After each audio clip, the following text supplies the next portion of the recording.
Amis fidèles de la fin du monde, aujourd'hui, l'actualité s'enrichit de nouvelles dignes de nous filer une bonne dose d'angoisse de plus. Ce lundi, l'Agence internationale de l'énergie nous annonce un niveau record d'émissions de CO2 dans l'atmosphère pour 2010. Ouais, record battu! Yes! Du coup, on ne compte plus les conséquences dramatiques pour la planète et son troupeau d'humains. L'Agence fédérale des océans et de l'atmosphère américaine nous promet une prolifération massive d'algues toxiques et de micro-organismes nocifs porteurs de bactéries tueuses qui vont envahir les océans et infecter poissons et fruits de mer.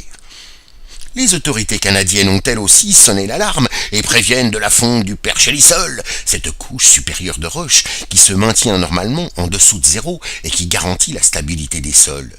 Résultat, les bâtiments s'enfoncent, les terrains s'effondrent, les routes se tordent. Mais c'est la Russie qui remporte haut la main le concours de la crise d'angoisse, après avoir constaté le dégel des fosses arctiques.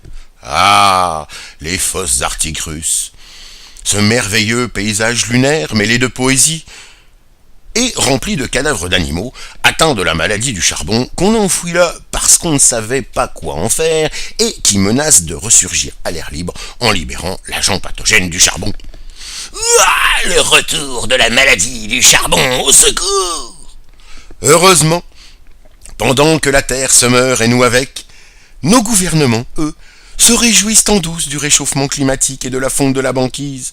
Mais oui, ils se frottent les mains de pouvoir relier l'Atlantique et le Pacifique en passant par l'absence de glace. Et ils lorgnent déjà sur ces gisements de pétrole mérifique qui étaient jusque-là pris sous les glaces.